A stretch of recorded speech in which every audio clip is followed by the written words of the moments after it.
The Marklin Engine. Written and told by Keifer Adams.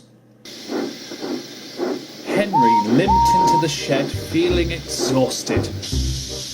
"He's really getting on my nerves," he sighed.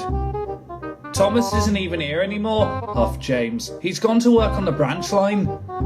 "Not Thomas," Henry fumed. "Marklin." "Oh," said Gordon, trying to go to sleep. "Marklin's still here?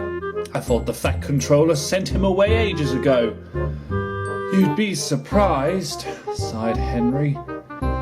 "He kept complaining to me about his trains. It wasn't my fault. He seems to have a bad temper with everyone." "What do you expect?" huffed James. "He doesn't get to see the world like Thomas does." Henry sighed. He was too tired to talk anymore and went to sleep.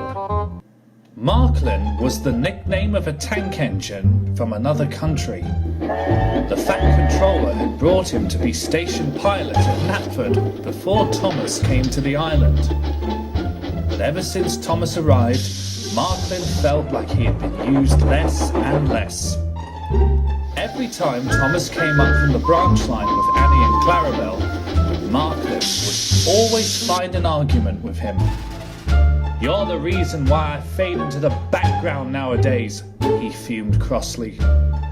Thomas paid no attention, but he couldn't help feel like Marklin was targeting him in a vicious fashion. "He is an arrogant old brute," Thomas complained to Percy in the shed that night. "I just don't understand what his problem is towards me. Ever since I got my branch line, Marklin has treated me like scrap iron." "Maybe something's troubling him," said Percy. "Troubling him?" huffed Thomas. "The big engines have said he's targeted them as well." "It stops now, Percy." Before Percy could voice his opinion again, Thomas went crossly to sleep. The very next morning, Percy came to the big station to sort out Gordon's coaches. He had just brought them to the platform and was about to prepare a goods train for Henry when he heard arguing. He looked across the yard and saw Gordon and Marklin bickering furiously at each other. "You don't tell me what to do, little one," scolded Gordon. "That's the Fat Controller's job." "What's the Fat Controller going to do about it?" fretted Marklin. "He never listens to me. You lot never listen to me either." "We do listen to you," huffed Gordon. "Not since that little blue runt came to the island," Marklin rapped back. "Don't you dare talk about Thomas that way," thundered Gordon. "Now go off and hide in the corner, you little black rain cloud." Marklin felt rather hurt. He puffed sadly away. "Gordon," said Percy, "there was no need for that." "The stupid little runt told me to go and fetch my own coaches," rapped Gordon, "and then spoke illy of Thomas. I won't stand for it." Gordon thundered away from the station to get his coaches. Percy saw that Marklin was heading over to the sheds. This was the moment he would find out what was going on. When Percy caught up with Marklin, he was telling Thomas and Edward what had happened.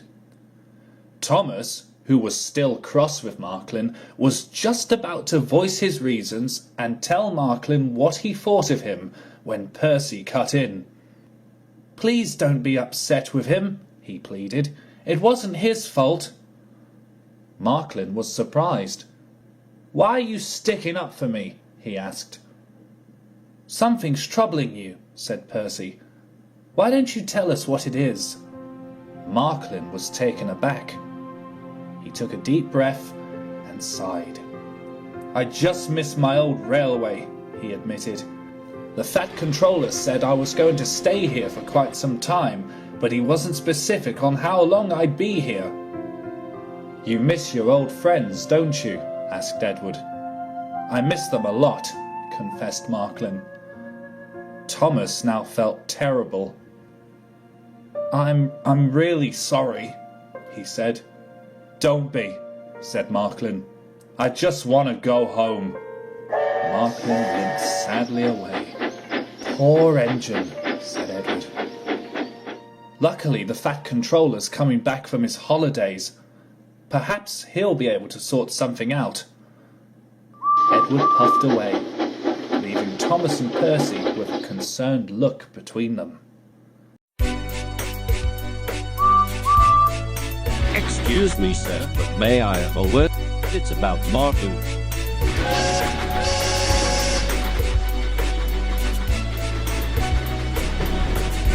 Oh, Marklin, just the engine I needed.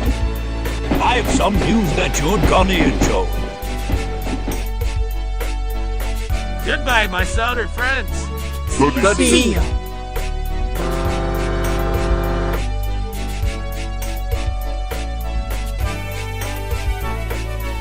Hope you'll do alright going back home. A few weeks later, the engines were resting in the shed. James had some very exciting news. The fat controller's got a postcard from Marklin's old railway, he said excitedly. Is he all right? Asked Thomas. He's doing better than all right, chuckled James. He's had an overhaul and everything. You wouldn't recognise him. I feel bad that we never got to know him properly, said Thomas. Do you think he'll be all right on his old railway? Of course he would, said Edward. It's a big city port like no other. He'll be just fine. The engines smiled.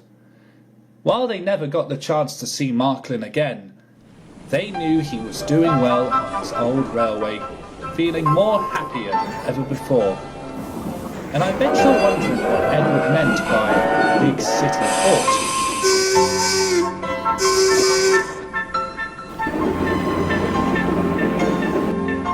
If I told you, you probably wouldn't believe me.